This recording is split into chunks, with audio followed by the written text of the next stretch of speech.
नमस्ते। आज के इस एक्सप्लेनर में स्वागत है। क्या कभी किसी ने सोचा है कि किसी देश की नागरिकता या पासपोर्ट को बाजार में किसी सामान की तरह खरीदा जा सकता है? मतलब सुनने में तो ये किसी स्पाई थ्रिलर फिल्म की कहानी लगता है ना? लेकिन आज हम जिस विषय का विश्लेषण करने जा रहे हैं उसके अनुसार ये बिल्कुल सच है। आज हम सिटीजनशिप बाय इन्वेस्टमेंट यानी निवेश के जरिए नागरिकता पाने की इस बेहद खास और कह सकते हैं कि काफी महंगी दुनिया में कदम रखने वाले हैं। एक ऐसी दुनिया जहां देशों के पासपोर्ट्स पर बाकायदा एक प्राइस टैग लगा होता है। तो चलिए सीधे मुद्दे पर आते हैं। दुनिया की सबसे महंगी नागरिकता आखिर है कौन सी? ये कोई मामूली सवाल नहीं है। ये एक ऐसा रहस्य है जो हमें दुनिया के कुछ सबसे अमीर लोगों की तिजोरियों और उनके एक्सक्लूसिव पासपोर्ट्स तक ले जाता है।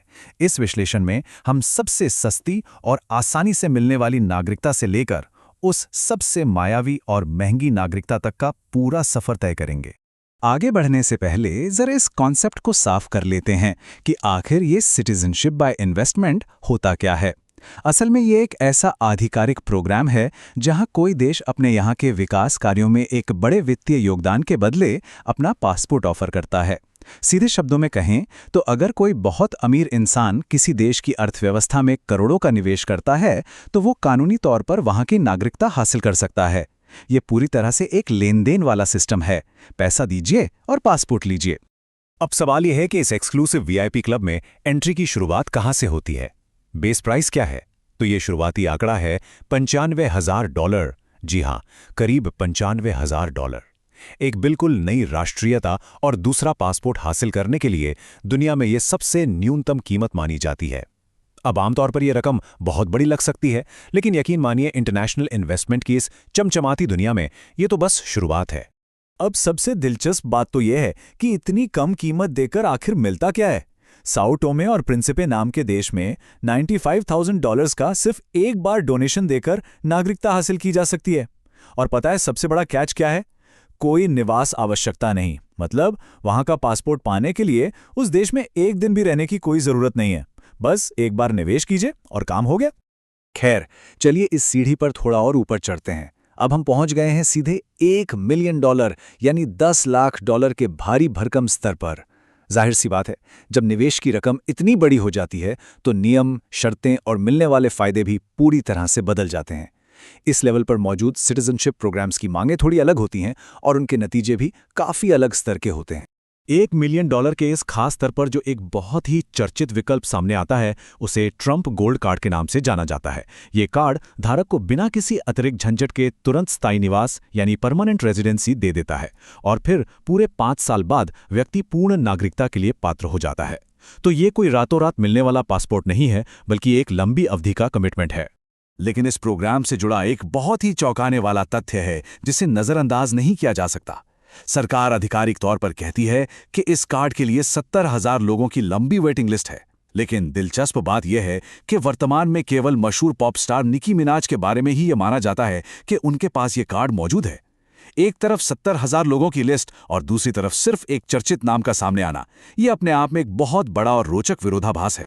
आइए अब निवेश के और भी ऊंचे स्तर की ओर बढ़ते हैं, जो है $3.8 मिलियन। यह एक बहुत ही बड़ी छलांग है। जब बात लाखों से निकलकर करोड़ों डॉलर्स में होने लगती है तो यह बिल्कुल साफ हो जाता है कि निवेशकों के पास सिर्फ तिजोरी भर के पैसा होना ही काफी नहीं है। इस एलीट स्तर के प्रोग्राम्स में शामिल होने के लिए निवेशकों के पास जितना पैसा होना चाहिए उतना ही समय और धैर्य भी होना चाहिए। और ये धैर्य क्यों जरूरी है? हांगकांग का पासपोर्ट पाने की प्रक्रिया इसे बिल्कुल स्पष्ट कर देती है। इसमें 3 अहम कदम हैं। पहला कदम $3.8 मिलियन का भारी भरकम निवेश करके रेजिडेंसी हासिल करना। दूसरा और सबसे मुश्किल कदम, इस रेजिडेंसी को पूरे 7 साल तक बनाए रखना। जी हां, 7 साल। और तब जाकर तीसरे कदम में हांगकांग के पासपोर्ट के लिए आवेदन करने की पात्रता मिलती है। यह सिर्फ पैसे का नहीं बल्कि समय का भी एक बहुत बड़ा निवेश है। अब हम नागरिकता निवेश के सबसे ऊपरी स्तर यानी एकदम अपर इशेलॉन में प्रवेश कर रहे हैं। जरा इस आंकड़े पर गौर कीजिए। $7.8 मिलियन। दुनिया के सबसे मजबूत पासपोर्ट को प्राप्त करने के लिए ये एक वाकई चौंका देने वाली कीमत है। इतनी बड़ी रकम इस बात का पक्का सबूत है कि कुछ देशों की नागरिकता को दुनिया भर में कितना बेशकीमती और पावरफुल माना जाता है। इस टॉप लेवल पर सिंगापुर जैसे देशों के लिए केवल सरकारी खजाने में पैसा दान कर देना ही काफी नहीं होता। यहाँ नियम अलग है। पहले कदम के तौर पर $7.8 मिलियन का निवेश किसी नए या पहले से मौजूद व्यवसाय में करना बिल्कुल अनिवार्य है। यहाँ बाकायदा बिजनेस माइंड दिखाना पड़ता है। हालांकि अच्छी बात यह है कि यहाँ समय थोड़ा कम लगता है। व्यवसाय में निवेश करने के बाद केवल 2 साल के इंतजार के बाद ही सिंगापुर की नागरिकता के लिए पात्रता मिल जाती है। लेकिन रुकिए, यहाँ एक बहुत बड़ा पेच है। इस विशिष्ट स्तर पर एक बहुत बड़ा समझौता करना पड़ता है। एक तरफ सबसे बड़ा फायदा यह है कि दुनिया का सबसे शक्तिशाली पासपोर्ट मिल जाता है, लेकिन दूसरी तरफ इसका सबसे बड़ा नुकसान यह है कि सिंगापुर में दोहरी नागरिकता यानी ड्यूअल सिटीजनशिप पर सख्त प्रतिबंध है। इसका सीधा सा मतलब यह है कि इस एलीट पासपोर्ट को हासिल करने के लिए किसी भी व्यक्ति को अपनी मूल राष्ट्रीयता हमेशा के लिए छोड़नी पड़ेगी। ये एक ऐसा फैसला है जो केवल पैसों से नहीं तौला जा सकता। अब जरा सोचिए, क्या होगा अगर दुनिया भर में बेरोक-टोक घूमने की आज़ादी देने वाले सबसे टॉप के पासपोर्ट की कोई कीमत तय ही ना हो। ये इस पूरे सिस्टम की सबसे ज्यादा हैरान करने वाली बात है, कोई आधिकारिक कार्यक्रम नहीं। जी हां, हम बात कर रहे हैं ऑस्ट्रिया की। ऑस्ट्रिया के पास अपनी नागरिकता बेचने का कोई भी आधिकारिक या पब्लिश्ड प्राइस टैग नहीं है। मेन्यू पर कोई रेट नहीं लिखा है। इसीलिए ऑस्ट्रियाई नागरिकता दुनिया भर के विकल्पों में सबसे मायावी और दुर्लभ है। उनकी शर्त बस इतनी सी है कि ऑस्ट्रियाई अर्थव्यवस्था में एक महत्वपूर्ण योगदान देना होगा। अब ये योगदान कितना बड़ा होना चाहिए, कितने मिलियन या बिलियन का होना चाहिए, इसका कोई तय फॉर्मूला नहीं है।